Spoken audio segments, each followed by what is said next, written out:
Right, now we're back here on stage with me. Being on stage, even just saying we're on stage doing stuff is great. So this is Gemma. Hi, Gemma. Hello. Gemma's ready to play a bit of violin for us. She's got poetry to do for us and all that kind of stuff. But just before you perform, Gemma, just tell us a little bit about how you've been affected and what things have been like for you. Well, before lockdown, I was a teacher of violin and piano in a premises. Unfortunately, the premises was too small to maintain the sort of 2-metre rules and social distancing. So the teachers had to go online at that point, which was quite a big journey for me because I've never ever really taught online before. So I had to learn quite a lot of things quickly. Yeah. But it's been fun, and you know, I've tried to embrace it. But I was beginning to think a few weeks ago, a bit like what Bill said, that you know, we'd be getting back to some face-to-face teaching and be able to see the lovely children's eyes again, and you know, hear them and feel them in the room and all of that musical energy. And it has, to a certain extent, a little bit of that has happened. But now with the new restrictions, there's more uncertainty and worry, and quite a few have gone back to online. Yeah. And you know, it can happen online, but it isn't the same. And it's hard for the children to imagine why we're playing music when they're not surrounded by it in the same way as perhaps they would have been a year ago. I suppose you ask anyone who's either this side of the stage or that side of the stage, who's done the virtual stuff like you have, they'll say, yeah, it fills a hole, doesn't it? It helps get a little bit of that back. But you're right, the difference in feeling is still there. You can't hide that difference, can you, between the performance and just being online? No, the novelty wears off, I think. Yeah. But not right now, though. No. Well, not right now, because this is going to be the first time I've ever introduced someone who's going to play a bit of an Irish jig for us. So there's definitely a load of novelty in it for me. So first off, give us a bit of a blast on the violin. Show us what you got.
Lovely. Thank you, Gemma. Round of applause. Anyone who's got a free pair of hands, please.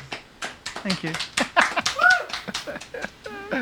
I was about to jump up. I felt like I had to get out of my seat then and start stamping on the ground and doing all that kind of stuff. It's starting to turn one of those raucous late night pub things, which, God, can't even have any of them at the moment either, can we?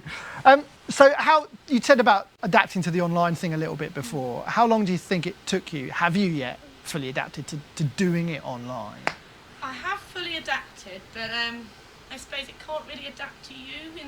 I've adapted, I'm human, I'm real, I breathe, and the children do, and the pupils, but the technology, you know, it's brilliant, it's exciting, they love it, but that, I don't know what the word is, you know, that energy of being in the room with your pupil and your teacher to hear, and the resonance of the violin, you know, the splendour of the piano, it doesn't quite, and you can't go near them and sort of help or smile in a way that encourages them quite online, because there's all the sort of wires and, you know, it's just, it's a different experience, and children, particularly children, you know, they do get quite overwhelmed by technology.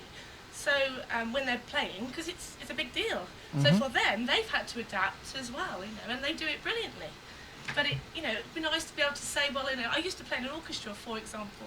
We don't rehearse anymore, so I can't say to my parents, I play in the local orchestra, because at the moment I don't, and I can't say I do some open mics with, say, Bill or whoever, because I have played with Bill in a pub scene. I can't say that, and there's no life behind the thing, and that's what's a shame. And I think, it's good that we're doing this to kind of resurrect the memory of that, even if it isn't reality at the moment. Now, you're going a bit multi-talented on us tonight, because 1 minute you're on the violin, the next minute there's poetry, which I am all for throwing that in the mix tonight. So give us a bit of that. I'd love to hear a bit of that, just because as much as tonight's about music, tonight is about supporting the people behind events. It's also about supporting those creative industries who, without any outlets at the minute, really need a voice or somewhere where they can just come and let off a little bit of steam in front of people, with actual people. I mean, we're obviously all kind of like 2 meters apart in here, but even though, you can feel like we've got people in here, like the 3 or 4 of us that are in here doing this at the minute. So, yeah. And here you are, look, technology shows. It's on my phone, obviously. Poems on the phone, it's obviously. not on pen and paper. Is it emailed to yourself? Was it done on notes out of a moment of inspiration? Well, do you know what happened was I had a poem sent to me by a child from a friend. No way. And it inspired me, and I just started tapping away on my note thing on here, and thought, can't find a pen as a teacher anyway. And even more so now. You can't, no. And I typed it on there, and I thought, why not share it with my followers, so to speak, of which there aren't that many, but anyway. Hey, doesn't matter. So it's here, and it's called Confined to Online. Take it away. Confined to online, I fiddle with wires. Confined to online, I imagine fires. Confined to online, I click and expand. Confined to online, I succumb to broadband. Confined to online, I repeat instructions. Confined to online, I calculate deductions.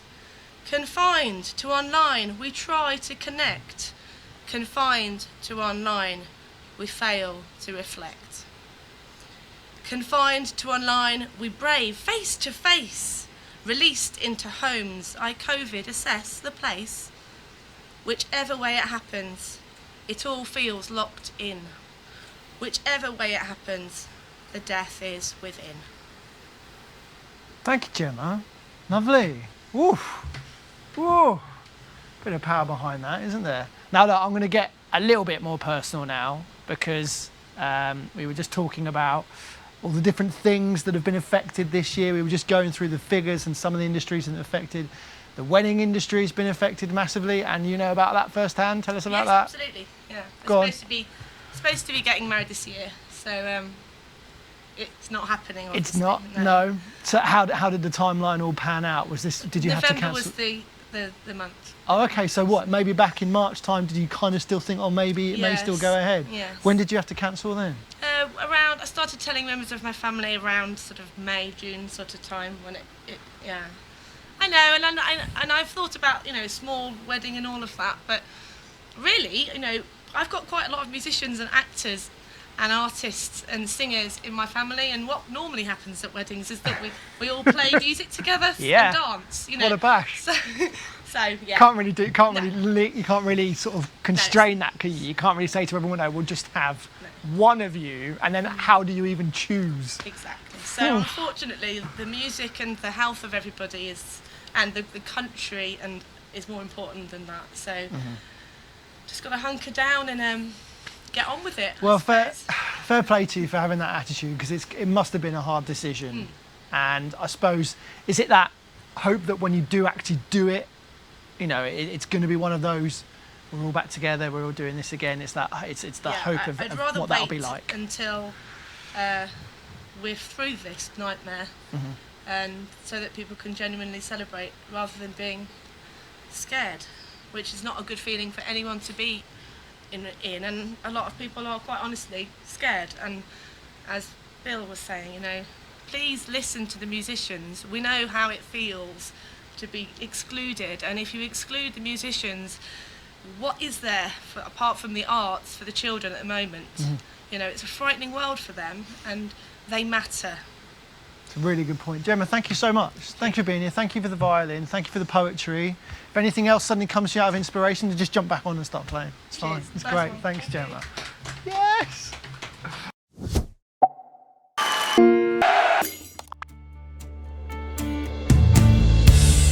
When you feel like you got nothing left, hold on to your hope, there's better days ahead. We'll get our lives back, so you're not in this all alone.